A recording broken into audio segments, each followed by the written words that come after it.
नमस्कार दोस्तों, स्वागत है आपका अपना चैनल जिसका नाम है केवल एग्जाम। इसमें हम यूपी पीसीएस 2024 और आरओ और एआरओ री एग्जाम के लिए अपना क्विक रिवीजन के तौर पर जीएस पॉइंटर को देख रहे थे, जिसमें हमने पूरा एंशियंट हिस्ट्री कंप्लीट कर दिया था। साथ ही साथ हमने मेडिवल हिस्ट्री को भी कंप्लीट किया था। और आज जो हम कंप्लीट करने वाले हैं वह मतलब कि कई सेक्शन में कंप्लीट करेंगे। वह करेंगे हम आधुनिक भारत का इतिहास कंप्लीट करेंगे, यानी कि मॉडर्न हिस्ट्री को हम देखने जा रहे हैं। तो चलिए प्रारंभ करते हैं, लेकिन उससे पहले अगर आपने अभी तक हमारे चैनल को सब्सक्राइब नहीं किया, सब्सक्राइब कर लीजिए। इसका नाम है केवल एग्जाम। ये जीएस पॉइंटर है। तैयारी चल रही आरओ 2024 के लिए और पीसीएस 2024 के लिए इसमें तैयारी चल रही है। चलिए देखिए, साइड में जो क्वेश्चन कटे हुए आ रहे हैं आप उससे परेशान ना होइए, मैं उसको अच्छे से पढ़ूंगा, आपको पता चल जाएगा उसमें क्या लिखा होगा। लेकिन उससे पहले थोड़ा सा इसको और हम जूम कर लेते हैं, जिससे देखने में आसानी हो। जूम करने पर कुछ पीडीएफ फट रही है, लेकिन मैं सही से पढ़ूंगा तो आपको कोई दिक्कत इसमें नहीं होगी। पहला क्वेश्चन है, नीली जल क्रांति यानी ब्लू वाटर पॉलिसी से संबंधित है कौन? कौन संबंधित है? द अल्मीडा तक की संबंधित है।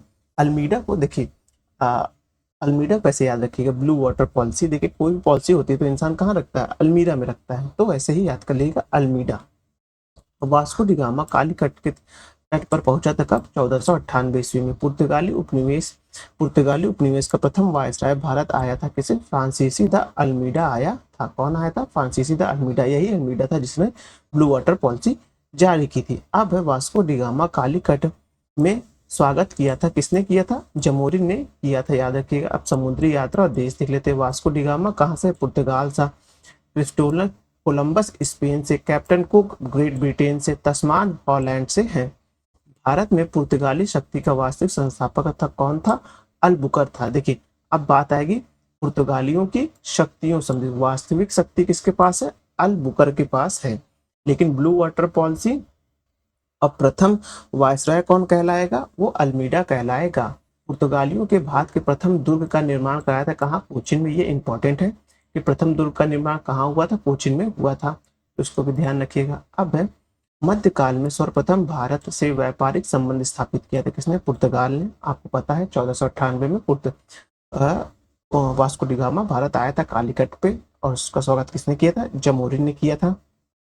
अब है भारत में प्रथम समुद्री व्यापार केंद्र स्थापित किया था किसने? पुर्तगालियों ने किया था।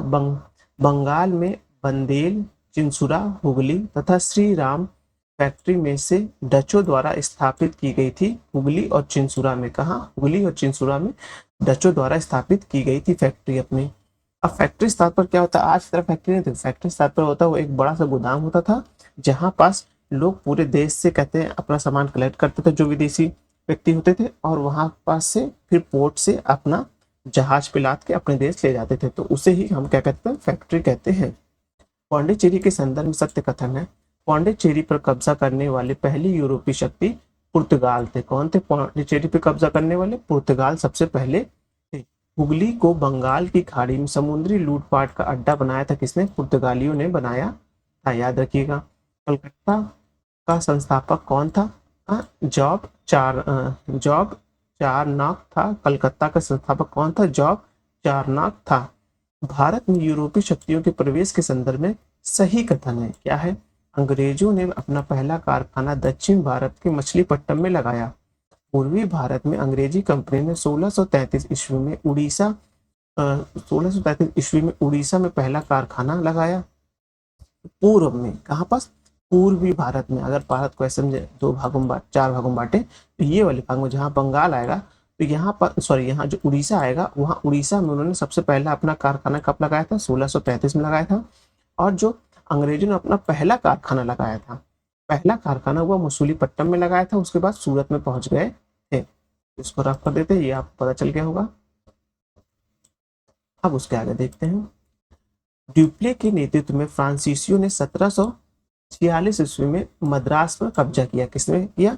मद्रास पर कब्जा किया। इसके बाद कर्नाटक युद्ध होता है। कर्नाटक युद्ध जो होता है फ्रांसीसी और कहते हैं अंग्रेजों के मध्य होता है 1748 में। तो उसमें आप देखेंगे तो उसमें क्या होता है कि उसमें जो पेरिस की संधि होती है उसके तहत क्या होता है? मद्रास जो होता है वह वापस से अंग्रेजों को मिल जाता है। भारत के साथ व्यापार भारत के साथ व्यापार के लिए सर्वप्रथम संयुक्त पूंजी कंपनी आरंभ की थी किसने? Britain.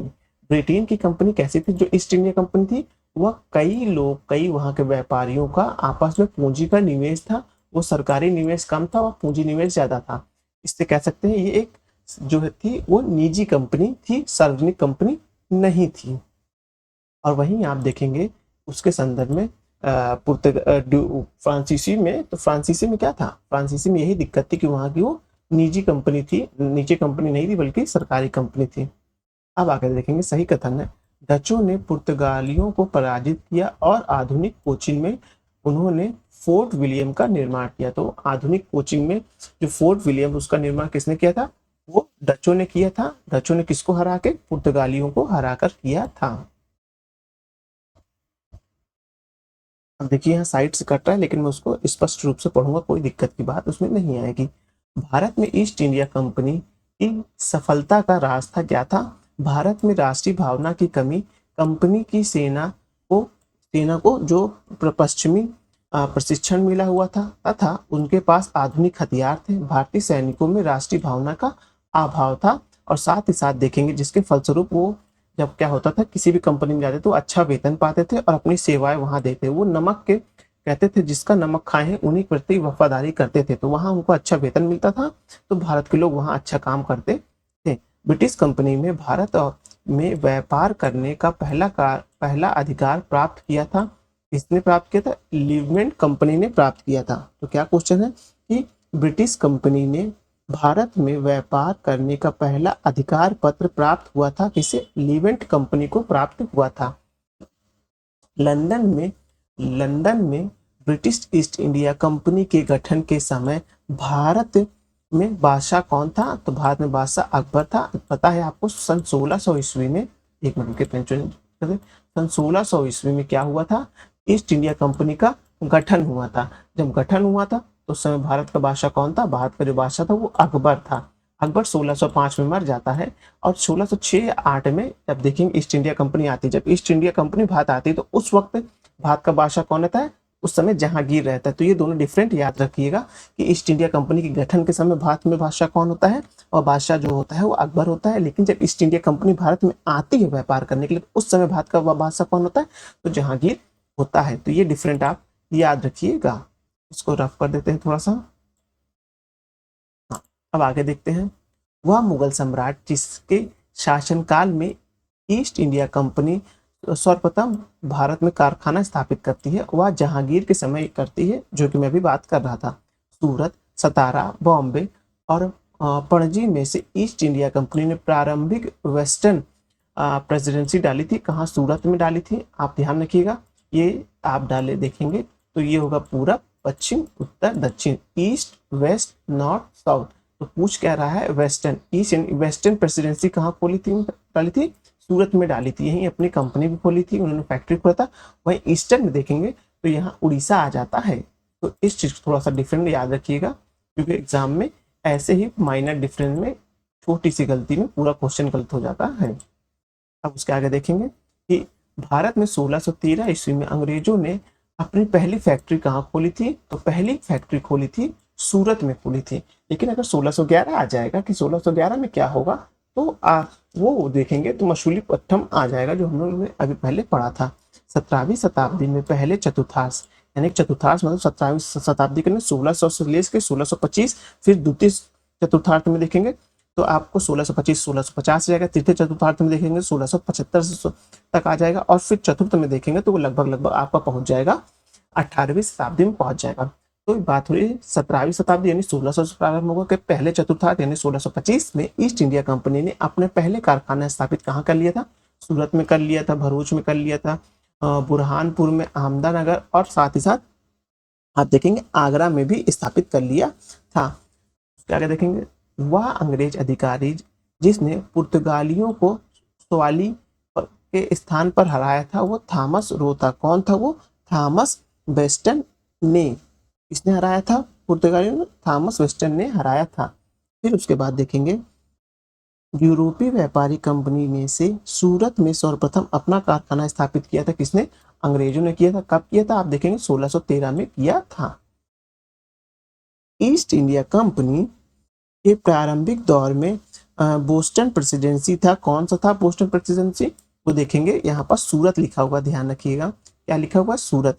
British east India company ने बंबई लिया था किससे? पुर्तगालियों से ईस्ट इंडिया कंपनी ने बंबई लिया था।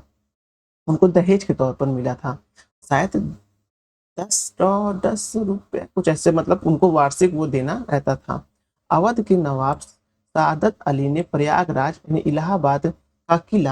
इलाहाबाद का किला अंग्रेजों को सौंपा था। कब? 1797। यहाँ पर ध्यान रखिएगा कितना है? 1797 है। 1917 है। अवध के नवाब सादत अली ने इसको अंग्रेजों को अपना किला सौंपा था। ध्यान रखिएगा, सादत अली याद रखिएगा। अवध के नवाब सादत अली ने प्रयागराज में किस किले को आप अंग्रेजों को सौंपा था? वह सौंपा था 1797 में सौंपा था। अब है ईस्ट इंडिया कंपनी का गवर्नर जिसने अंग्रेजों द्वारा भारत से निष्कासित किया गया, वो था सर जॉन चाइल्ड। कौन था? सर जॉन चाइल्ड था। इसको औरंगजेब ने भारत से निष्कासित कर दिया था। अब प्रथम कर्नाटक युद्ध का तत्कालीन कारण क्या था? अंग्रेजों और फ्रांसीसियों की जहाजों का अधिकरण, एक दूसरे के जहाज पर हमला कर दिए थे और उसको फतेह कर लिए, अपने कब्जे में कर लिए थे। अब है कर्नाटक युद्ध लड़ा गया था, अंग्रेजों और फ्रांसीसियों के बीच लड़ा गया था।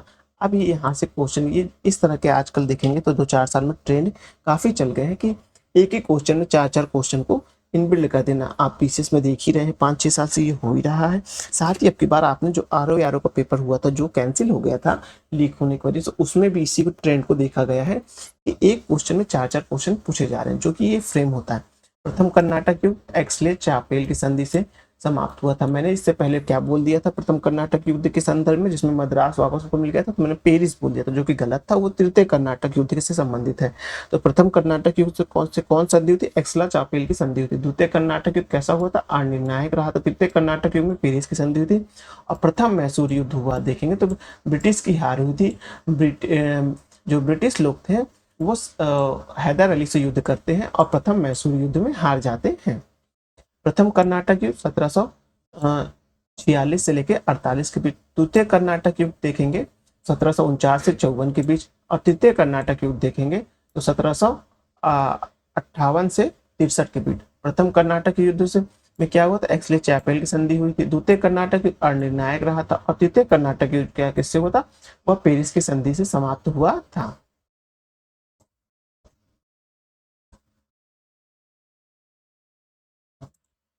देखते हैं। प्रथम यूरोपीय व्यक्ति जिसने भूक्षेत्र अर्जित करने के उद्देश्य से भारतीय राजाओं के झगड़े में भाग लेने की नीति आरंभ की, वो ड्यूप्ले था। याद रखिएगा, जो फ्रांसीसी था वो था ड्यूप्ले था, जिसने क्या क्या किया था?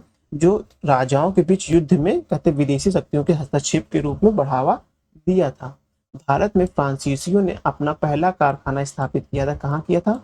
सूरत में किया था। याद रखिएगा, भारत में फ्रांसीसियों ने अपना सबसे पहला कारखाना सूरत में स्थापित किया था।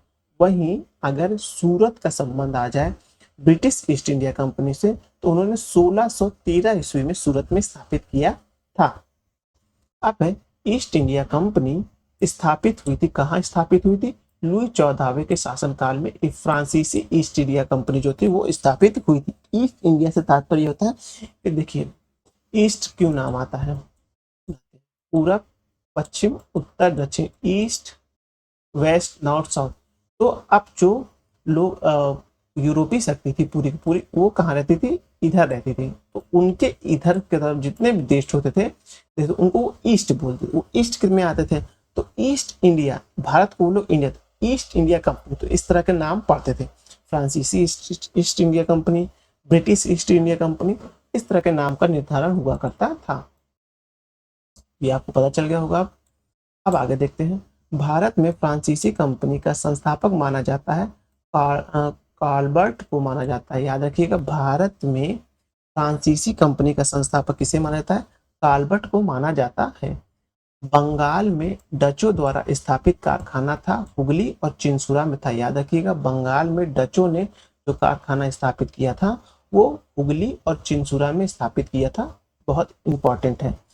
अब आप लोग कमेंट करके बताइए कि हुगली को किसने लूटपाट का अड्डा बनाया था। डच ईस्ट इंडिया कंपनी ने पटना में अपनी फैक्ट्री स्थापित की थी। कब? 1632 में की थी। अब है फ्रांसीसी दक्कन में शक्ति आंदोलन स्थापित करने में सफल रहे थे क्योंकि अंग्रेजों की फौज शक्तिशाली थी। कैसे थी? अंग्रेजों की शक्ति और जो अंग्रेजों की फौज थी वो शक्तिशाली थी। उनके पास आधुनिक तोप प्रणाली, अच्छी बंदूकें थी, पश्चिमी जो प्रशिक्षण मिला हुआ था पूरा पूरा आर्मी को, इसीलिए वो ज्यादा मजबूत थी। भारत में यूरोपीय शक्तियों के आगमन का क्रम है। आगमन का क्रम मतलब किस क्रम में आ रही है। तो वो पुर्तगाली है, फिर डच है, फिर अंग्रेज और फ्रांसीसी है। ये आगमन के क्रम में याद रखिएगा। अब सही सुलेमित देख लेते हैं। पौंडीचेरी जो है वो फ्रेंच थी, गोवा पुर्तगीज का था, रमण बे वो डेनिश यानी डच का था, और मद्रास जो था वो आप देखेंगे वो डच का था। यह सद्रास लिखा लेकिन मद्रास पढ़िएगा। यूरोपीय वासियों में सर्वोत्तम सोरा और अफीम प्राप्त होता था। कहाँ से? बिहार में। बिहार का जब भी पीसेस होता तो ये क्वेश्चन जरूर पूछा जाता है। भारत में डचों द्वारा स्थापित प्रमुख व्यापारिक केंद्र है। कौन सा केंद्र है जो डचों द्वारा स्थापित होता? वो नागपट्टनम, चिंसुरा, मछलीपट्टनम, सूरत, भरूच, आगरा, कोचिन, अहमदाबाद और पटना है। यूरोपियों में से स्वतंत्रता पूर्व भारत में व्यापारिक के रूप में सबसे अंत में गए। कौन सी गई? वह व्यापारिक के रूप में वह फ्रांसीसी कंपनी सबसे अंत में गई। कंपनी एक असंगति है, परंतु यह उस व्यवस्था का भाग है जहां सब कुछ ही असंगत है। ईस्ट इंडिया कंपनी के बारे में इसमें टिप्पणी की गई थी। जीबी मैकाले के द्वारा यह टिप्पणी की गई थी। एक्स ला शापेल जो 1748 में कर्नाटक और फ्रांसीसियों के बीच युद्ध के बाद संधि हुई थी, प्रथम युद्ध के बाद, उसी के बारे में के संधि के संदर्भ में सत्य कथन है। इसमें अंग्रेजों को मद्रास पुनः प्राप्त हुआ। देखिए आपको पता है ना 1746 में फ्रांसीसियों ने मद्रास पर कब्जा कर लिया था। फिर उसके बाद फिर 1748 में एक्सला चापेल की संधि होती है, जिसके परिणाम स्वरूप आप देखेंगे अंग्रेजों को मद्रास पुनः प्राप्त हो जाता है। जब क्वेश्चन प्रारंभ में आया था तभी मैंने इसके बारे में बताया था। अब भारत में देखिए जब पहले से थोड़ा सा पढ़े रहेंगे ना, थोड़ा हम बता रहे, थोड़ा आप 2-3 बार पढ़ लेंगे तो याद करने और समझने की जो तर्क शक्ति होती है वो जो बढ़ जाती है। थोड़ा सा हॉलिस्टिक। अभी मैं जीएस पॉइंटर कंप्लीट कर, अब मैं इसे पूरा हॉलिस्टिक या पूरा देखिए स्टडी 2 प्रकार की होती है। एक होती है हॉरिजेंटल और एक होती है आप वर्टिकल होती है। तो ध्यान रखिएगा जो सीधी चलने वाली स्टडी वो इस तरह के जीएस पॉइंटर में होते हैं जिसमें सिर्फ फैक्ट आता है। लेकिन जब आप किसी भी सब्जेक्ट के डीप में जाएंगे तो वहां आपको बेसिक नॉलेज के साथ साथ कॉन्सेप्ट नॉलेज का भी ज्ञान होना चाहिए। जब इन दोनों का समागम हो जाता है, जब क्या हो जाता है, जब मान लीजिए ये आपने खूब डीप स्टडी कर ली है, डीप स्टडी में आपने फैक्ट के साथ साथ आप देखेंगे क्या मिल जाएगा, आपको कॉन्सेप्ट मिल जाएगा। और जब आप हॉरिजॉन्टल स्टडी करने के बाद आपको क्या मिल जाता है, एक तो फैक्ट। हॉरिजॉन्टल स्टडी से आपको खूब ज्यादा फैक्ट याद होते हैं, डीप स्टडी से और कॉन्सेप्ट स्टडी से आपका सारा कॉन्सेप्ट क्लियर होता है। और ये दोनों जब जहां जिस बिंदु पे मिल जाते हैं वो बिंदु पे आपको जो भी सब्जेक्ट में आप इस तरह की पढ़ाई की है उस सब्जेक्ट में आपको सफलता मिल जाएगी। आप उस सब्जेक्ट का सब इर्द गिर्द पता हो जाएगा। इसलिए कहते हैं देखिए जो यूपीएससी प्रीलिम्स आता है वो ज्यादातर क्वेश्चन आप देखेंगे तो वो इस तरह के स्टडी पे आता है जो कॉन्सेप्ट के रूप में होता है। वहीं यूपीपीसी तो आरओ में जो पेपर आता है प्रीलिम्स का उसमें जो आता है वो हॉरिजॉन्टल आता है। उसमें ज्यादातर आप देखेंगे तो कैसी स्टडी पूछा जाता है, ज्यादातर आपको जो है फैक्ट के रूप में पूछते हैं। इसलिए हमको ये भी के साथ ये भी पढ़ना रहता है, दोनों स्टडी के रूप में मिलाएंगे तभी आप किसी सब्जेक्ट में सफलता प्राप्त कर पाएंगे। इसलिए मैं आपको हॉरिजॉन्टल और साथ ही डीप दोनों के बीच में एक समन्वय बैठाने की कोशिश कर रहा हूँ। और ज्यादा ज्यादा मैं आपको बताने की कोशिश में इसलिए कर रहा हूँ कि क्वेश्चन के साथ साथ आपका जो कॉन्सेप्ट है वो भी पूरी तरह से आपको याद हो जाना चाहिए। अब है भारत में अंग्रेजों की सफलता तथा फ्रांसीसियों की असफलता के कारण क्या थे। अंग्रेज किस वजह से सफल हुए और फ्रांसीसी किस वजह से असफल हुए?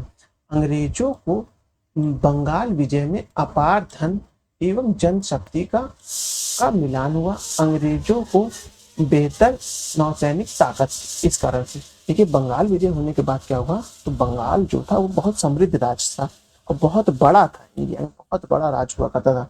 वहां से बहुत ज्यादा राजस्व मिलने लगा। जब राजस्व मिलने लगा उसमें क्या होने लगा, ईस्ट इंडिया कंपनी पर खूब पैसा हो गया, संसाधन वो इकट्ठा कर सके और उनके पास बेहतर नौसेना थी, ताकत थी उनके पास, तो इस वजह से वो और भी बेहतर हो सके। अब है, ये तो हुआ था भारत में जो अंग्रेजी कंपनियां, जब ब्रिटिश कंपनियां आई थी उनके बारे में। अब जो टॉपिक स्टार्ट हो रहा है, ईस्ट इंडिया कंपनी और बंगाल के नवाब के बारे में स्टार्ट हो रहा है। 1 मिनट समय देख लेते कितना हुआ है। अभी 20 मिनट हुआ है, ज्यादा उसमें परेशान होने की बात नहीं है। हम इसको और भी कंप्लीट करेंगे। अब है, मुगल सम्राट द्वारा नियुक्त बंगाल का अंतिम गवर्नर कौन था? मुर्शीद कुली खां था। ये याद रखिएगा, मुगल सम्राट द्वारा नियुक्त बंगाल का अंतिम गवर्नर। बाद में क्या हुआ था, मुर्शीद कुली खां के बाद से वहां के वो जो है बंगाल धीरे धीरे स्वतंत्र होने लगा और एक वक्त ऐसा आया जब ये अंग्रेजों के कब्जे में आ गया। तो ये क्वेश्चन इंपॉर्टेंट हो जाता है कि मुगल सम्राट द्वारा नियुक्त भारत का अंतिम गवर्नर कौन था? मुर्शीद कुली खां था। वह युद्ध जिसने भारत में ब्रिटिश प्रभुसत्ता को समाप्त किया, वो प्लासी की युद्ध था। यहाँ से आप देखेंगे तो प्लासी के युद्ध में क्या होता है, अंग्रेजों का विजय होता है। अंग्रेजों के विजय होने के बाद यहीं से ही जो है भारत में वो ब्रिटिश की प्रभुसत्ता प्रारंभ हो जाती है।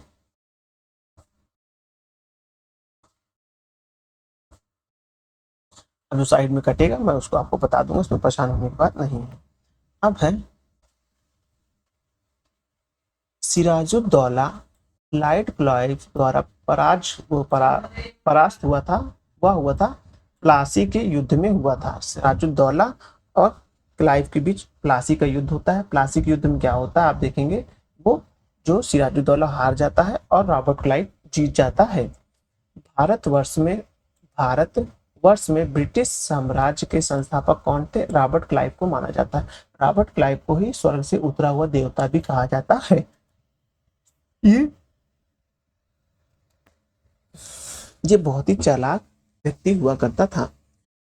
अल्बुकर, रॉबर्ट क्लाइव, फ्रांसीसी डुप्ले तथा लॉर्ड कॉर्नवालिस में से स्वर्ग से उतरा सेना नायक कहा जाता है रॉबर्ट क्लाइव को। वही जो मैं भी बता रहा था, ये रॉबर्ट क्लाइव को स्वर्ग से उतरा हुआ सेनापति माना जाता है। वहीं जब आप अमेरिका की क्रांति पढ़ेंगे तो अमेरिका क्रांति में इसका आपको उल्टा देखने को मिलेगा। वहां इसको किसी और रूप में जानने लगेंगे। हाँ, तो वही होता है कि आदमी का समय और भाग्य जो होता है वही उसी हिसाब से उसके चरित्र का निर्धारण होता है। भारत में प्लासी का युद्ध मैदान अवस्थित है कहाँ? पश्चिम बंगाल में है। ये पश्चिम बंगाल और बिहार की सीमा से संबंधित तो आता है। प्लासी का युद्ध लड़ा गया था कब? 1757 में। और 1857 में भारत की प्रथम क्रांति हुई थी। बंगाल का वह नवाब जिसने अपनी राजधानी मुर्शिदाबाद से मुंगेर स्थानांतरित की थी, वो मीर कासिम था। मीर कासिम ने क्या किया था? मुर्शिदाबाद से मुंगेर जो है वह अपनी राजधानी को स्थानांतरित किया था। सबसे अधिक निर्णायक युद्ध जिसने भारत के अंग्रेजों के भारत में प्रभुत्व को स्थापित किया था, वह था बक्सर का युद्ध। देखिए परिवर्तन की लड़ाई जो होती है इस प्रारंभ में वो प्लासी की होती है, लेकिन बहुत बड़ा निर्णायक जिसने भारत के भविष्य को बदल कर रख दिया। भारत एक जो स्वतंत्र राष्ट्र था वह उपनिवेश के रूप में प्रत्यक्ष रूप से बदलता प्रारंभ हो गया था, जहां से वह हुआ था प्लासी का, और पूर्णतः जो प्रारंभ हो गया था, खत्म हो गया था, वह बक्सर के युद्ध में आपको देखने को मिलेगा। अब आगे देखते हैं कि बक्सर के युद्ध के समय दिल्ली का शासक कौन था? वह शाह आलम द्वितीय था। उसके बाद देखेंगे बक्सर की लड़ाई के समय बंगाल का नवाब था कौन था? मीर जाफर था। इंग्लैंड की ईस्ट इंडिया कंपनी की भारत में प्रथम निर्णायक सैन्य सफलता मानी जाती है वह बक्सर का युद्ध।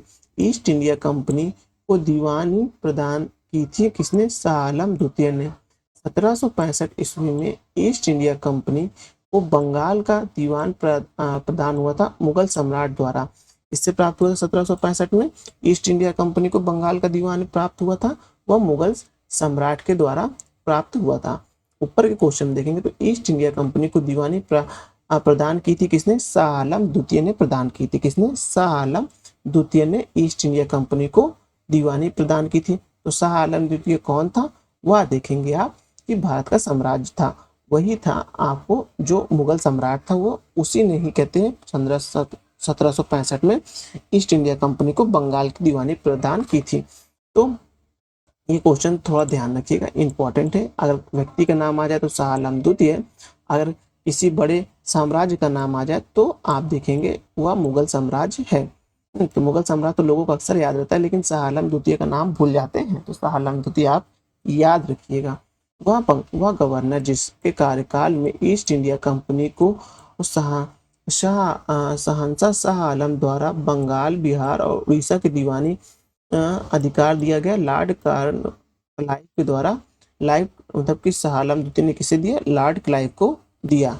कौन क्या क्या दिया? बंगाल, बिहार और उड़ीसा दिया, ध्यान रखिएगा। और ये जो युद्ध का समय आप देख रहे हैं, यह बक्सर के युद्ध का समय है। सम्राट शाह आलम द्वितीय ने ईस्ट इंडिया कंपनी को बंगाल, बिहार तथा उड़ीसा की दीवानी प्रदान की 12 अगस्त 1765 को। कब? 12 अगस्त 1765 को प्रदान की। आगे देखेंगे, थोड़ा ये दिन याद रखिए, 12 अगस्त को दी। देखिए 15 अगस्त को हम स्वतंत्रता दिवस मनाते हैं, आप 12 अगस्त 1765 को आप ऐसे ध्यान रख दीजिए कि इस दिन हम लोग ने औपनिवेशिक डे के रूप में मान लेते हैं, लेकिन हालांकि माना नहीं जाता है ऐसा कुछ। याद करने के तौर पे 12 अगस्त याद रखिएगा। अब है इलाहाबाद की संधि के बाद रॉबर्ट क्लाइव ने मुर्शिदाबाद का उप दीवान नियुक्त किया। किसे? मोहम्मद रजा खां को मुर्शिदाबाद का उप दीवान नियुक्त किया। इसे मोहम्मद रजा खान को नियुक्त किया। 1765 ईस्वी में दीवानी प्रदान किए जाने के बाद ब्रिटिश सबसे पहले जिस पर्वतीय जनजाति के संपर्क में आया वह खासी जो मेघालय में मिलते हैं, तो उनके संबंध में आया। तो ये खासी ध्यान रखिएगा। अब है अवध सुल्तान के हिंदू नायब वजीर के संदर्भ में सत्य कथन है। राजा टिकौत राय नवाब आसफुद्दौला के अर्थ मंत्री थे। अवध के नवाब के राजा में सामान्यतः कतिपय हिंदू जनजातियों के लोगों में उच्च स्थान प्राप्त था। 18वीं शतक में भारत में लड़े गए युद्ध का सही क्रम है। पहला है अंबर युद्ध हुआ था, उसके बाद प्लासी का युद्ध हुआ था, फिर वांडीवास का युद्ध हुआ था, फिर बक्सर का युद्ध हुआ था। आप ऐसे देखेंगे, अगर आपको बक्सर का युद्ध 1765 याद है और आपको बीच में प्लासी का जो 1757 याद है, तब भी आप मैचिंग लगा लेंगे। तो फिर भी याद है कि अंबरा का युद्ध के बाद आपका हुआ था प्लासी का युद्ध, प्लासी के बाद वांडीवास का युद्ध, वांडीवास के बाद आप देखेंगे तो आपको बक्सर का युद्ध देखने को मिलेगा। वांडीवास का युद्ध 1760 में हुआ था। कब? ब्रिटेन ने फ्रेंच को हराया था। किसने हराया था? ब्रिटेन ने फ्रांसीसियों को हराया था। कब हुआ था? 1760 में हुआ था। पूछेगा वांडीवास का युद्ध किन दो शक्तियों के बीच हुआ था? तो ब्रिटिश और कहते हैं फ्रांसीसियों के मध्य हुआ था। कब हुआ था? 1760 में हुआ था। उससे पहले कौन सा युद्ध हुआ? 1757 में आप देखेंगे प्लासी का युद्ध हुआ था। प्लासी के युद्ध से पहले कौन सा युद्ध हुआ था? तो आप देखेंगे कि अंबरा का युद्ध हुआ था। फिर आप देखेंगे वांडीवास के युद्ध के बाद आपको बक्सर का युद्ध देखने को मिलेगा। वांडीवास का युद्ध कब हुआ था? 1760 में, याद रखिएगा, ब्रिटिश और फ्रांसीसियों के बीच हुआ था। वह फ्रांसीसी सेनापति जो 1760 में वांडीवास के युद्ध में पराजित हुआ था, उसका नाम काउंट लाली था। क्या नाम था? काउंट लाली था। याद रखिएगा, काउंट लाली वांडीवास के युद्ध में हारता है और यहाँ से आप देखेंगे फ्रांसीसी कंपनियों की शक्तियों का दमन प्रारंभ हो जाता है, या जो होता है उनका जो उदय होता रहता है उसमें उसको रोक के वहां से उनका सूरज अस्त होने लगता है। कौन से गवर्नर के शासनकाल में? काउंट लाली। काउंट लाली किसका था? वह फ्रांसीसियों का गवर्नर था।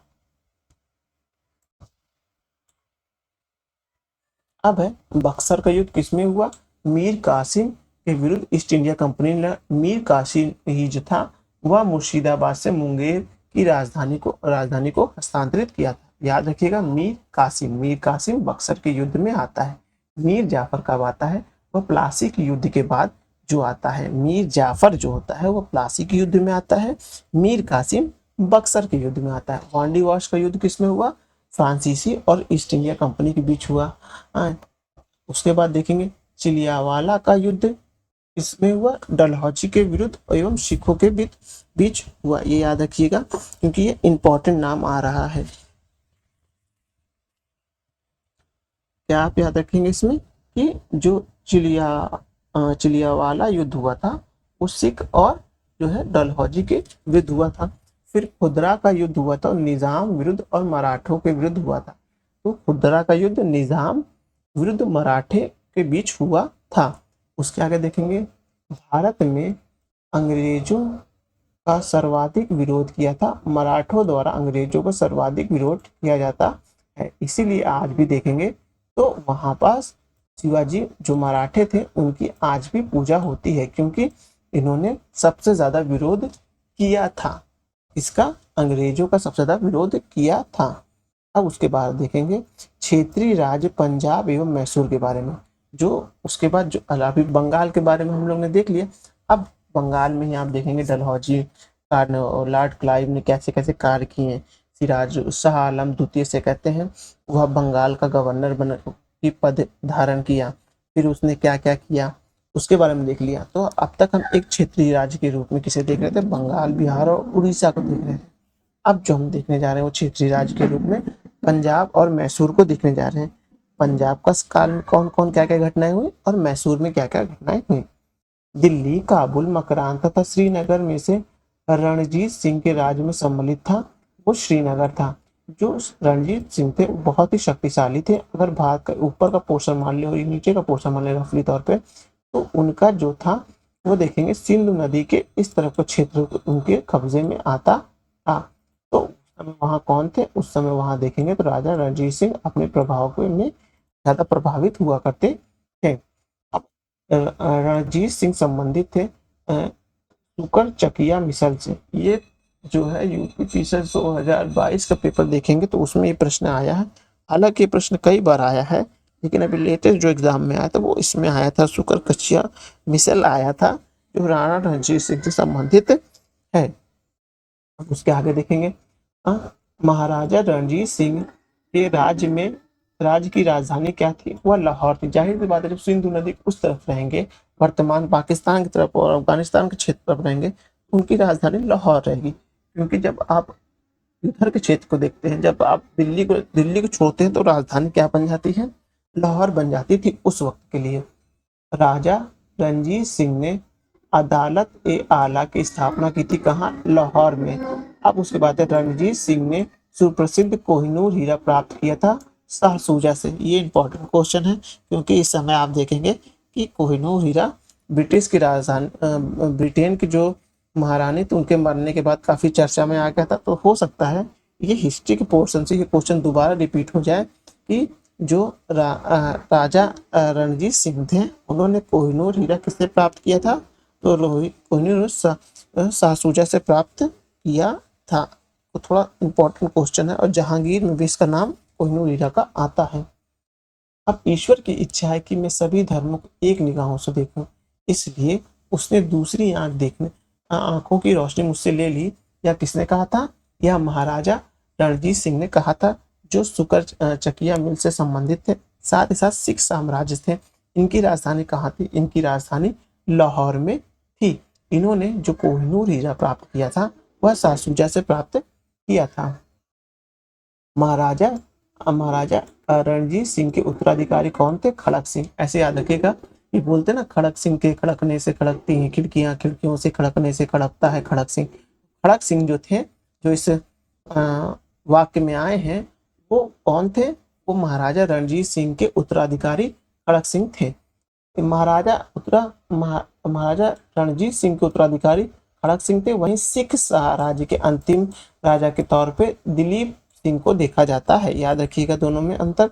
फिर है पंजाब के पूर्व महाराजा दिलीप सिंह के विषय में 23 अक्टूबर 1893 में उनका निधन पेरिस में हुआ। नासिक में उनकी अंत्येष्टि हुई।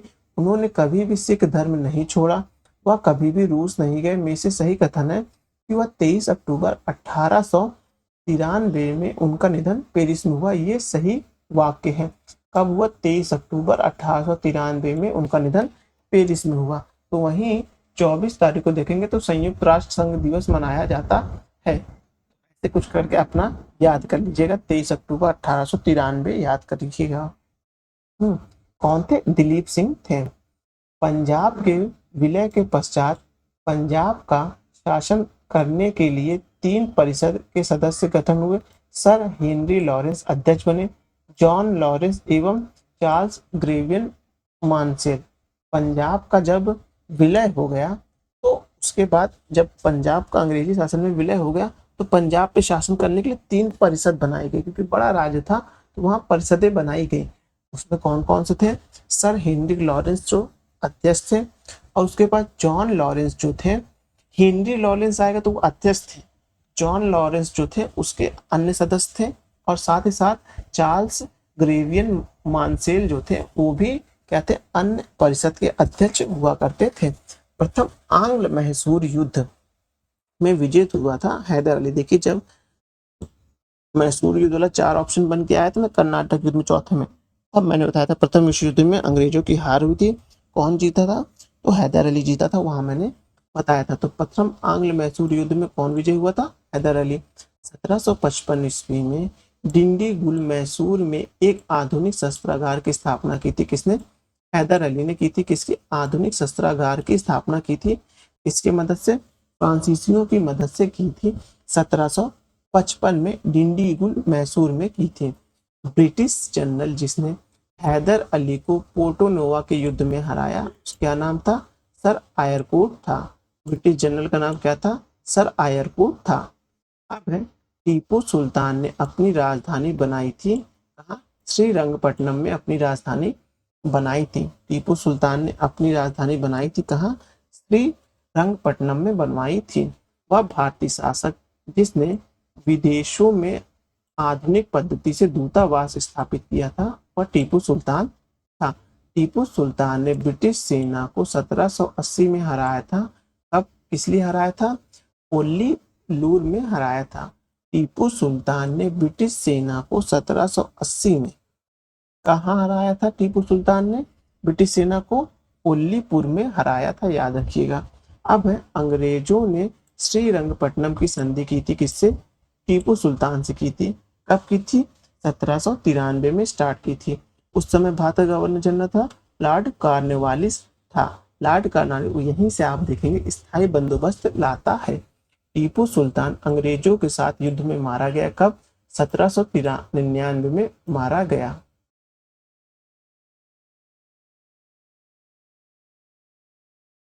अब देखिए यहाँ जब साइड में कटेगा मैं उसको पढ़ दूंगा, उसमें कोई दिक्कत की बात उसमें नहीं है। ठीक है, चलिए देखते हैं। प्रथम आंग्ल मैसूर युद्ध हुआ था, हैदर अली जो इसमें विजेत हुआ था।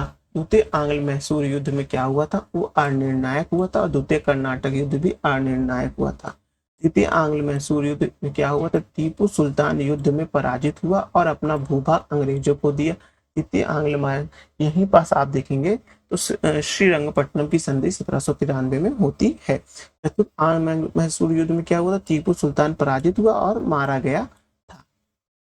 अब इलाहाबाद की संधि कब हुई? 1765 में हुई थी।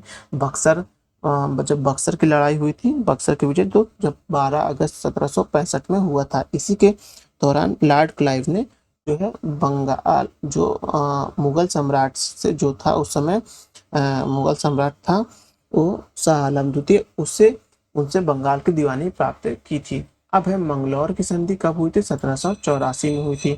सालबाई की संधि कब हुई थी? 1782 में। मद्रास की संधि 1759 में हुई थी। तो याद रखिएगा सबसे पहले क्या हुआ था? इलाहाबाद की संधि 1765 में, फिर मद्रास की संधि जो हुई थी वो 1759 में हुई थी। फिर आप देखेंगे सालबाई की संधि कब हुई थी? 1782 में। और मंगलौर की संधि जो हुई थी 1764 में हुई थी। अगर इसको हम नंबरिंग करेंगे तो पहले नंबर पे ये आएगा, दूसरे पे आप देखेंगे मंगलौर मद्रास आएगा, तीसरे पे देखेंगे सालबाई की संधि आएगी, और चौथे में आप देखेंगे तो मंगलौर की आएगी। तो ये घटनाक्रम मिलाने को आ सकता है, ये ध्यान रखिएगा। अब है बेगम समरू ने एक अति प्रसिद्ध चर्च बनवाया था कहाँ? कहाँ बनवाया था? वो बनवाया था उन्होंने सरगना में बनवाया था, याद रखिएगा सरगना यहाँ लिखा हुआ है। बेगम मसरू ने एक सुप्रसिद्ध चर्च का निर्माण करवाया था, कहाँ है? सरगना में है। सही कथन है। महाराजा रणजीत सिंह ने लाहौर में तोपों के निर्माण के लिए आधुनिक ढलाई खाने को स्थापित किया था। आमेर में देखेंगे आमेर में सवाई जयसिंह ने न्यूक्लियड में रेखा गणित के तत्व का संस्कृत में अनुवाद कराया। मैसूर में टीपू सुल्तान ने श्रृंगेरी मंदिर में देवी शारदा की मूर्ति के निर्माण के लिए धन दिया था। अब सही कथन है कि प्लासी के युद्ध में सिराजुद्दौला की पराजय के लिए मीर जाफर ने अंग्रेजों से मिलकर षड्यंत्र किया। याद रखिएगा प्लासी के युद्ध में सिराजुद्दौला को पराजित करने के लिए मीर जाफर ने अंग्रेजों से मिलकर षड्यंत्र किया। फिर जब मीर जाफर जब अपना प्रभुत्व बढ़ाने लगा तो मीर जाफर का दामाद जो मीर कासिम था उसको सत्ता में लाया गया। जब उसको सत्ता में लाया गया तो उसके साथ हम देखेंगे मीर कासिम के साथ बक्सर का युद्ध हुआ। जब मीर कासिम के साथ बक्सर का युद्ध हुआ तो मीर कासिम में बक्सर के युद्ध के बाद फिर से मीर जाफर को वहां बैठा दिया गया था। अब है अंग्रेजी ईस्ट इंडिया कंपनी के कंट्रोल के खिलाफ बगावत की थी, वो की थी हैदराबाद के निजाम ने की थी। अब यहाँ है गवर्नर जनरल और वायसराय। यहाँ से एक क्वेश्चन हर बार आता है इस सेक्शन से। थोड़ा पानी पी लूं उसके बाद इसको मैं प्रारंभ करता हूँ।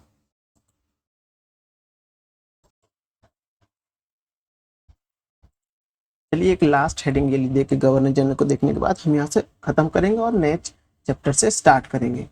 सही कथन है कि जन प्रशासन की नींव वॉरेन हेस्टिंग द्वारा मजबूती से रखी गई, जिस पर ऊपरी संरचना कॉर्नवालिस ने की।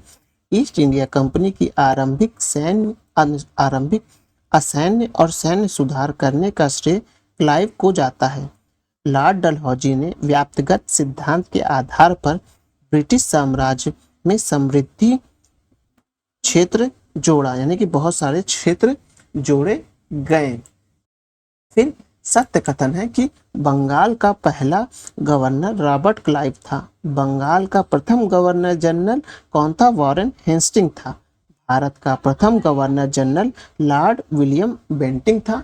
ये याद रखिएगा कि भारत का पहला जो गवर्नर था वो कौन था? रॉबर्ट क्लाइव था। जब आप बंगाल विजय के बाद फिर बंगाल का प्रथम गवर्नर जनरल जो बनेगा वो वॉरेन हेस्टिंग बनेगा। फिर उसके बाद देखेंगे भारत का प्रथम गवर्नर जनरल कौन बनेगा? वो लॉर्ड विलियम बेंटिंक बनेगा। घटनाओं के कालक्रम लगाइए। पहला हुआ था बक्सर का युद्ध जो 22 अक्टूबर को हुआ था। 1764 में देखेंगे आप क्या हुआ था? क्लाइव का पुनः भारत आगमन हुआ था। क्या हुआ था? भारत का पुनः आगमन हुआ था 3 मई 1765 को। फिर आप देखेंगे इलाहाबाद की संधि हुई थी जो हुआ था अगस्त 1765 में। फिर हुआ था वॉरेन हेस्टिंग का गवर्नर जनरल 1764 में। ये 1774 यहाँ लिखा हुआ है। फिर से याद रखिए बक्सर का युद्ध जो आप देखेंगे वो हुआ था 22 अक्टूबर 1764 को। क्लाइव का भारत में आगमन हुआ था 3 मई 1765 को। फिर इलाहाबाद की जो संधि हुई थी वह अगस्त 1765 में हुई थी। उसके बाद वॉरेन हेस्टिंग का गवर्नर जनरल बना था जो बंगाल का पहला गवर्नर जनरल बना था। भारत का पहला गवर्नर रॉबर्ट क्लाइव था, लेकिन भारत का पहला गवर्नर जनरल वॉरेन हेस्टिंग था जो आप देखते हैं कब आया था? 1776 में इंडिया आया था। कब आया था? 74 में आया था। यहाँ क्या लिखा हुआ है? वहाँ 1774 लिखा हुआ है। अब आगे देखते हैं। भारत में ब्रिटिश साम्राज्य का संस्थापक रॉबर्ट क्लाइव। हाँ, भारत में ब्रिटिश साम्राज्य का संस्थापक कौन था? रॉबर्ट क्लाइव था। इसने ही देखेंगे तो प्लासी का युद्ध लड़ा। साथ ही साथ आप देखेंगे प्लासी का युद्ध नहीं, बक्सर का युद्ध लड़ा। अंग्रेजों के विरुद्ध बनारस विद्रोह का नेतृत्व किया था राजा चेतन सिंह ने। बंगाल में द्विशासन प्रणाली लागू की थी। किसने? रॉबर्ट क्लाइव में बंगाल में द्विशासन प्रणाली लागू की थी। अब कथन है बंगाल की एशियाटिक सोसाइटी की स्थापना वॉरेन हेस्टिंग के काल में हुई थी और उसमें सर विलियम जोन्स के पक्ष में उक्त उक्त द्वंद संस्था की अध्यक्षता का प्रस्ताव स्वीकार किया था। वॉरेन हेस्टिंग स्वयं एक अद्भुत विद्वान तथा प्रचंड विद्वान का प्रखर समर्थक था, जो अंग्रेजी, फारसी, साथ ही अरबी का अध्ययन को प्रोत्साहित करता था। कथन और कारण दोनों सही है और कारण कथन की सही स्पष्टीकरण करता है। उसके बाद देखेंगे कलकत्ता में एशियाटिक सोसाइटी की स्थापना के समय बंगाल का गवर्नर जनरल था, कौन था? वॉरेन हेस्टिंग था। तो जब आप देखेंगे कलकत्ता में एशियाटिक सोसाइटी की स्थापना हुई थी, उस समय बंगाल का गवर्नर जनरल कौन था? तो वॉरेन हेस्टिंग था, याद रखिएगा, वॉरेन हेस्टिंग। तो बंगाल का गवर्नर कौन था? क्लाइव। बंगाल का प्रथम governor general Warren Hastings. Bharat का प्रथम गवर्नर जनरल कौन था? विलियम बेंटिंग था। अब सुरक्षा प्रकोष्ठ की नीति संबंधित है, वॉरेन हेस्टिंग से संबंधित है। बंगाल में द्वैत शासन प्रणाली को समाप्त किया था, वॉरेन हेस्टिंग ने समाप्त किया था। और देखेंगे आप बंगाल में द्वैत शासन जो लाया था वह आप देखेंगे यहीं ऊपर हम लोगों ने पढ़ा था, वह लाया था, किसने लाया था? वह रॉबर्ट क्लाइव ने लाया था। रॉबर्ट क्लाइव ने बंगाल में द्वैत शासन लाया था। वहीं बंगाल में द्वैत शासन को समाप्त किया था वॉरेन हेस्टिंग ने समाप्त किया था, याद रखिएगा। अब है कि वह गवर्नर जनरल जिस पर ब्रिटिश संसद पर महाभियोग का मुकदमा चलाया गया था वो वॉरेन हेस्टिंग था। वॉरेन हेस्टिंग जो था बहुत ही कुशल शासक था, लेकिन उसे भ्रष्टाचार के खिलाफ जब फंसाया गया तो हुआ क्या, जब वह ब्रिटेन गया और वहाँ की संसद ने उस पर महाभियोग का मुकदमा चलाया, जिसमें यह जीत भी गया कि हाँ मेरे जो इसके ऊपर जो आरोप लगाए गए तो वह सिद्ध नहीं हो पाए थे। लेकिन 2 दिन बाद उसने स्वयं फांसी लगा ली थी। अब है बक्सर का युद्ध, ये 1764 में हुआ था, आपको पता है। फिर सहायक संधि कब हुई थी? 1798 में। फिर भारत में ईस्ट इंडिया कंपनी की व्यापारिक कब हुई थी? भारत में ईस्ट इंडिया कंपनी व्यापारिक कब घोषित हुई थी? 1833 में जो चार्टर आया था उसमें देखने को मिलेगा। मतलब कि जो व्यापारिक अधिकार था वह समाप्त कर दिया गया था। सॉरी मैंने पूरा पढ़ा नहीं। जब देखिए अर्ध रूप से जो समाप्त किया गया 1813 में हुआ था, लेकिन उसमें चाय और चीन का व्यापार जो था ईस्ट इंडिया कंपनी के पास था। लेकिन 1733 में क्या हुआ, वो भी अधिकार उनके पास से छीन लिया गया था, एक अधिकार का। ब्रिटिश नागरिकों को एवं कंपनियों के लिए भारत में व्यापार खोल दिया गया था, 1813 में खोल दिया गया था। हाँ, बस 2 चीज पे लगाम लगी हुई थी, 2 चीज ही कहते हैं उस पर एक अधिकार था ईस्ट इंडिया कंपनी का, वो था चीन के साथ व्यापार करने पर और चाय के साथ व्यापार करने पर था। भारत में न्यायिक संगठन की स्थापना किसने की थी? लॉर्ड कॉर्नवालिस ने की थी। वह गवर्नर जनरल जिसे भारत में प्रसंविधाबद्ध सिविल कोड यानी कोवेंटेड सिविल सर्विसेज ऑफ इंडिया का सृजन किया, जो कालांतर में भारतीय सिविल सेवा के नाम से जानी जाती है, वो कॉर्नवालिस है। कौन था? जो यूपीएससी है वो कॉर्नवालिस की देन मानी जाती है। 18वीं शताब्दी के उत्तरार्ध में यानी कि 1750 के बाद कंपनी बहादुर की शानो शौकत की स्थायित्व प्रतिनिधित्व कहा जाता है दरोगा को। जो कंपनी का जो स्थायित्व सेना जिसके पास होती थी उसे दरोगा कहा जाता था। अब है लॉर्ड कॉर्नवालिस की कब्र स्थित है कहाँ? गाजीपुर में। 1802 ईस्वी में बसीन की संधि पर हस्ताक्षर किए थे किसने? अंग्रेजों और बाजीराव द्वितीय ने किए थे। 1802 पे बसीन की संधि पर किसने हस्ताक्षर किए थे? अंग्रेज और बाजीराव द्वितीय ने किए थे, याद रखिएगा, ये बाजीराव द्वितीय याद रखिएगा। लॉर्ड कॉर्नवालिस की सहायक संधि को स्वीकार करने वाला पहला मराठा सरदार कौन था? वह पेशवा द्वितीय था, पेशवा बाजीराव द्वितीय था, जिसने कौन सी संधि सहायक संधि की थी? उस संधि का नाम था बसीन की संधि। किस वर्ष की थी? 1802 में की थी। अब है सहायक संधि को क्रियान्वित किया था किसने? लॉर्ड वेलेस्ली ने के काल में हुआ था। सहायक संधि व्यवस्था को स्वीकार करने वाला प्रथम भारतीय देशी राज्य कौन था? हैदराबाद के निजाम था। हैदराबाद का जो निजाम था उसने किया था, सबसे पहले सहायक संधि स्वीकार की थी। उसके बाद देखेंगे तो बसीन की संधि हुई थी। पहले हैदराबाद की संधि है, फिर बसीन की संधि है। नेक्स्ट टॉपिक जो है वो आपकी आर्थिक शक्तियों से संबंधित है। तो ये वाला जो पोर्शन है यहाँ तक हम देख लेंगे आज। उसके बाद फिर कल देखेंगे। एक मिनट खुलने दीजिए। तो ये पोर्शन तो नीचे तक हो गया था पूरा। आप यहाँ से देखना था, हमें 2.5 पेज और पढ़ने पर परेशान ना होइए। हैदराबाद, मैसूर, अवध तथा सिंधिया में लॉर्ड वेलेस्ली की सहायक संधि करने वाले राज्यों का सही कालक्रम कौन सा है?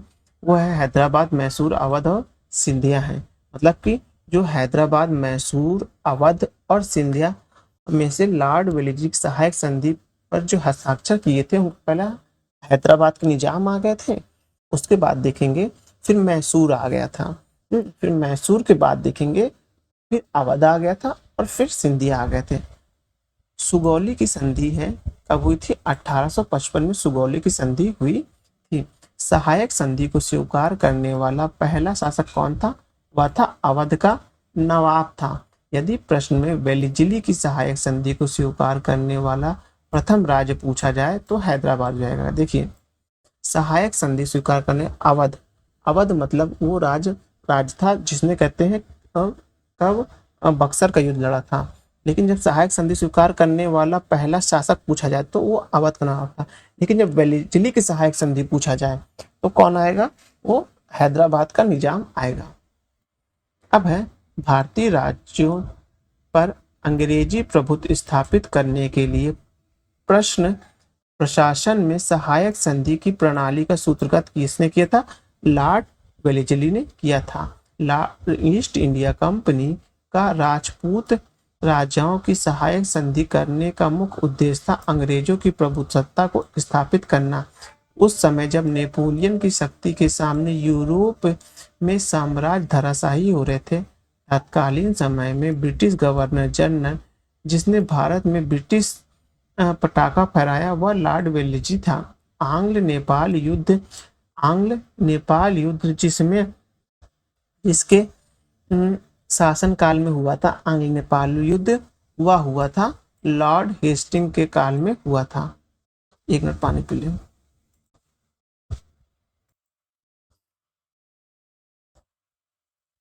अब है हेक्टर मुनरो, बक्सर का युद्ध, लॉर्ड हेस्टिंग, आंग्ल नेपाल युद्ध, लॉर्ड वेलेस्ली, चतुर्थ आंग्ल मैसूर युद्ध, लॉर्ड कॉर्नवालिस, तृतीय आंग्ल मैसूर युद्ध है। तृतीय आंग्ल मैसूर युद्ध संबंधित है लॉर्ड हेस्टिंग से। सर थॉमस मुनरो मद्रास के गवर्नर थे 1820 से 1827 तक। तथा कथित कुशासन के आधार पर जिस गवर्नर जनरल ने मैसूर राज्य को प्रशासन में ले लिया था लॉर्ड विलियम बेंटिंग ने। किसे लिया था? कुशासन के आधार पर ले लिया था मैसूर को लॉर्ड विलियम बेंटिंग ने। गवर्नर जनरल जो तृतीय आंग्ल मैसूर युद्ध के समय था वह था लॉर्ड कॉर्नवालिस। कब हुआ था तृतीय आंग्ल मैसूर युद्ध? वो हुआ था 1792-93 में। इससे कौन संधि हुई थी? वो हुई थी श्रीरंगपट्टनम की संधि। किसके साथ हुई थी? टीपू सुल्तान के साथ हुई थी। अब है ऐसे याद रखेंगे ना तो ज्यादा अच्छे से याद होता है। ठगों के दमन के संबंधित है कैप्टन स्टीलमैन। सती प्रथा पर प्रतिबंध लगाया था विलियम बेंटिंग ने। विलियम बेंटिंग द्वारा सती प्रथा समाप्त की गई थी 1829 में। एक मिनट से कलर चेंज कर तो ज्यादा सही रहेगा। बंगाल से दासों को निर्यात पर रोक लगाया था 1789 ईस्वी में। लॉर्ड डलहौजी द्वारा अवध का अंग्रेजों द्वारा राज्य में विलय किया गया था। कुशासन के कारण ब्रिटिश साम्राज्य की अवध पर विलय किया गया था 1856 में। 1849 पंजाब का विलय, 1848 सतारा का विलय, 1856 अवध का विलय, 1855 करौली का विलय।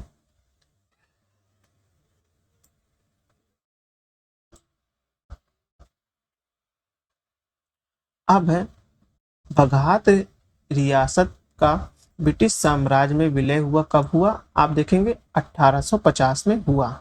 उसके बाद हुआ गवर्नर जनरल जिसने विलय की नीति नियुक्त एवं क्रियान्वित की, वो डलहौजी था। James Andrew Ramsay. भारत में जिस गवर्नर जनरल का वास्तविक नाम था वह था लॉर्ड डलहौजी का था।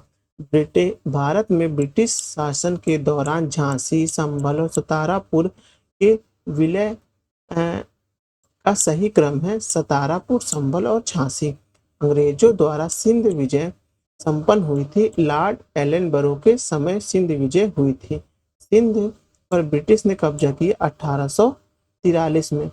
जब अवध का ब्रिटिश साम्राज्य में विलय हुआ उस समय अवध का ब्रिटिश रेजिमेंट था जेम्स आउड्रन। भारत में प्रथम रेलवे लाइन जिस ब्रिटिश गवर्नर के समय बिछाई गई वह डलहौजी था। भारत में रेल लाइन का निर्माण किया पहला हुआ रेल चली वो बम्बई से थाने के मध्य चली। भारत में पहली रेल लाइन शुरू हुई 1853 में। वह कंपनी जिसने सर्वप्रथम भारत में रेल प्रारंभ की वह थी great Indian peninsular railway service थी। अब है ब्रिटिश भारतीय राज्य क्षेत्र का अंतिम प्रमुख विस्तार हुआ लॉर्ड डलहौजी के संबंध में हुआ। पब्लिक वर्क डिपार्टमेंट को 1845 और 1855 के दौरान स्वरूप देने वाले थे लॉर्ड डलहौजी थे। विधवा पुनर्विवाह अधिनियम क्रियान्वित किया गया था लॉर्ड कैनिंग के शासनकाल में। 1 नवंबर 1898 में महारानी विक्टोरिया के घोषणा पत्र इलाहाबाद में पढ़ के सुनाया किसने? लॉर्ड कैनिंग ने। कहाँ सुनाया था? यहाँ एक खुसरो बाग है वहां सुनाया था। भारत का प्रथम वायसराय था कौन था? लॉर्ड कैनिंग था।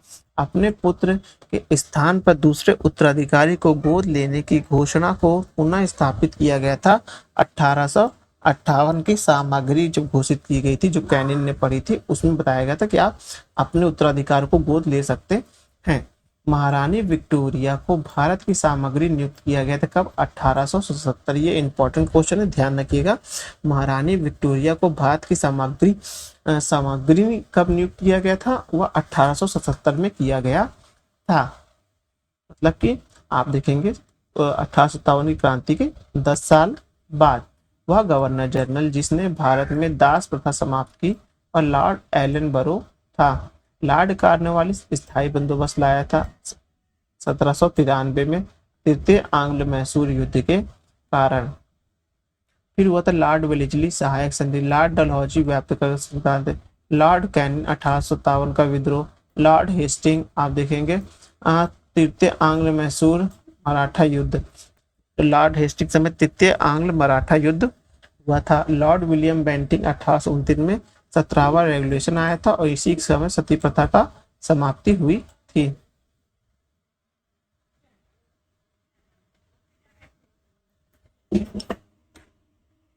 स्थायी बंदोबस्त प्रारंभ किया था लॉर्ड कॉर्नवालिस के शासनकाल में हुआ था। पेशवाई को समाप्त किया था 1818 में पेशवाई समाप्त हुई थी। सर जॉन शोर निष्क्रियता। लॉर्ड एरनबरो सिंध का विलय। लॉर्ड डलहौजी अवध का विलय। लॉर्ड वेलेस्ली चतुर्थ आंग्ल मैसूर युद्ध के समय हुआ था। कौन था? चतुर्थ आंग्ल मैसूर युद्ध में लॉर्ड वेलेस्ली था और टीपू सुल्तान इसमें मारा गया था।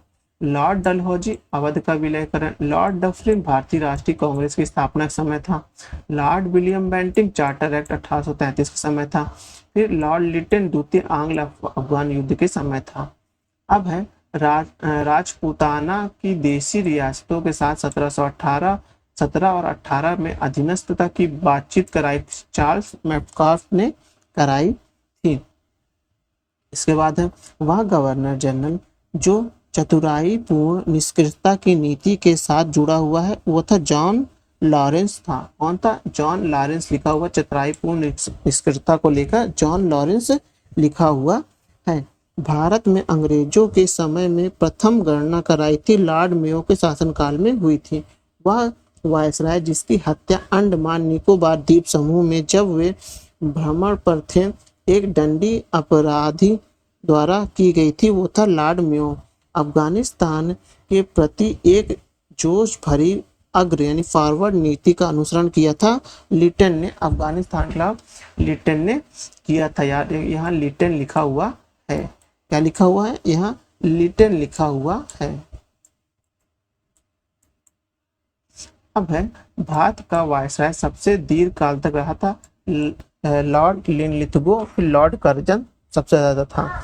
सबसे ज्यादा आप देखेंगे तो लॉर्ड लिनलिथगो था, उसके बाद कर्जन द्वितीय स्थान पर था, जिसके समय बंगाल विभाजन हुआ था।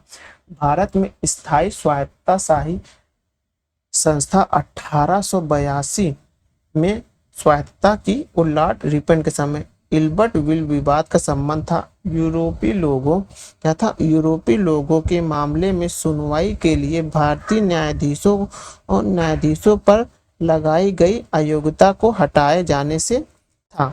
महिलाओं तथा बच्चों की कार अवधि के घंटे को सीमित करने तथा स्थायी शासन में आवश्यक नियम बनाने के लिए प्राधिकृत करने के लिए प्रथम फैक्ट्री अधिनियम का अधिग्रहण किया था लॉर्ड रिपन ने किया था। क्या किया था, लॉर्ड रिपन ने प्रथम फैक्ट्री अधिनियम के समय था। कौन था गवर्नर जनरल, लॉर्ड रिपन था। भारत में स्थायी स्वायत्त शासन का जनक किसे कहा जाता है, लॉर्ड रिपन को कहा जाता है। ये इंपॉर्टेंट, थोड़ा ध्यान रखिएगा। अब उसके बाद हम देखने जा रहे हैं, ये लास्ट पेज है, इसके बाद ही खत्म हो जाएगा। क्लाइव बंगाल में दोहरे शासन के लिए बेंटिंग अंग्रेजी शिक्षा, चार्ल्स मैककॉट प्रेस के पर प्रतिबंध हटाना था।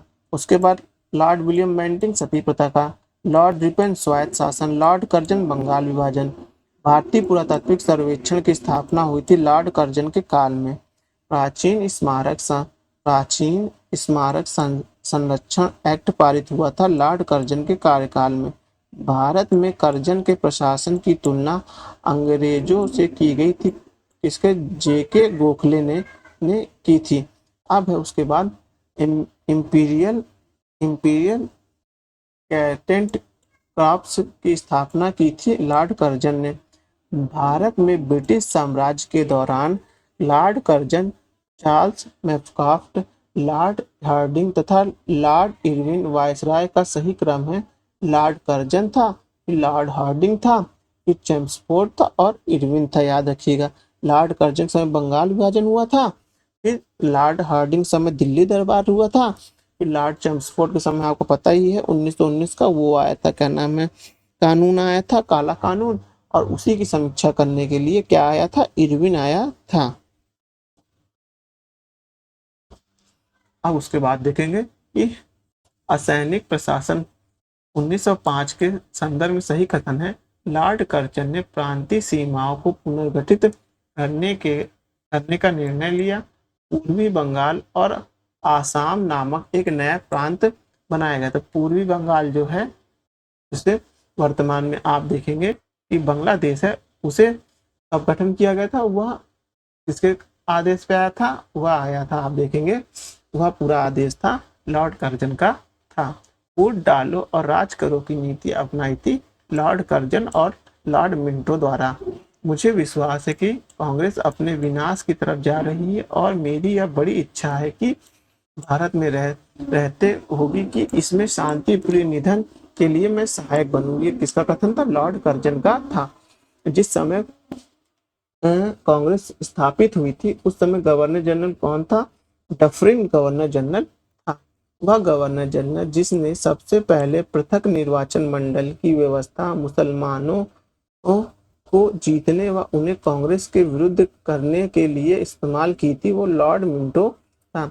भारत में एकमात्र यहूदी वायसराय था, लॉर्ड रीडिंग था। अब है Pitt's India act, Warren Hastings में। Doctrine of lapse, Dalhousie. Vernacular press act, Lytton. Ilbert bill Ripon. ठगी कदमन, विलियम बेंटिंग। रिंग फेस की नीति, वॉरेन हेस्टिंग्स समय। ब्रिटिश भारत की राजधानी का कलकत्ता से दिल्ली स्थानांतरण क्रियान्वित हुआ लॉर्ड हार्डिंग के काल में हुआ। किसके काल में, लॉर्ड हार्डिंग के काल में हुआ।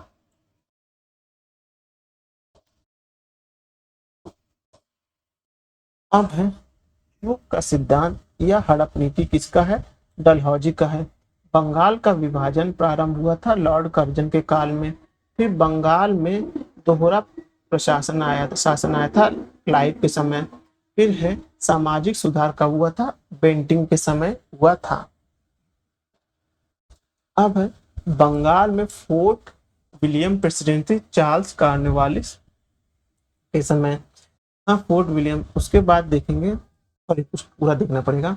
बंगाल में फोर्ट विलियम प्रेसिडेंसी का गवर्नर जनरल रेगुलेटिंग एक्ट 1773 के अधीन चार्ल्स कॉर्नवालिस का दूसरा अली और पहला मर्कियन था।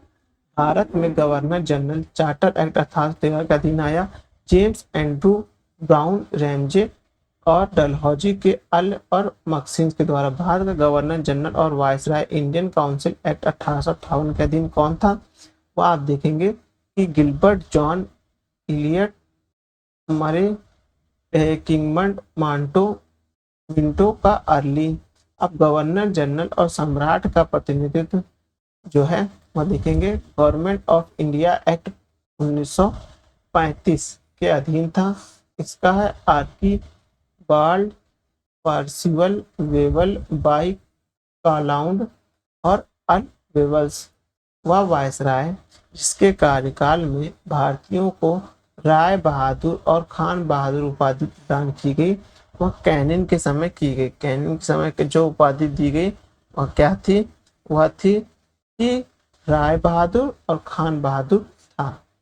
इस तरह से आप देखेंगे हमारा ये दोनों राय बहादुर खान बहादुर, इस तरह से हमने जो है जीएस पॉइंटर में क्या क्या देख लिया। हमने गवर्नर जनरल देख लिए, अंग्रेज भारत में ब्रिटिश कंपनियों का आगमन देख लिया, ईस्ट इंडिया कंपनी देख लिया, फिर हमने देख लिया गवर्नर जनरल। 3 पोर्शन हमने कंप्लीट कर लिए हैं।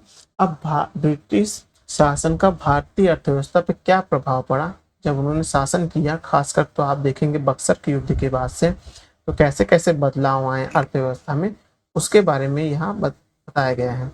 ये बहुत हॉट टॉपिक है। यूपी पीसीएस और यूपीएससी में तो यहाँ से एक क्वेश्चन जरूर आता है, क्योंकि यह अर्थव्यवस्था, यहाँ से भारत की अर्थव्यवस्था में बदलाव देखे जा रहे थे। इसको देखना बहुत इंपॉर्टेंट है, इसको ध्यान से पढ़िएगा।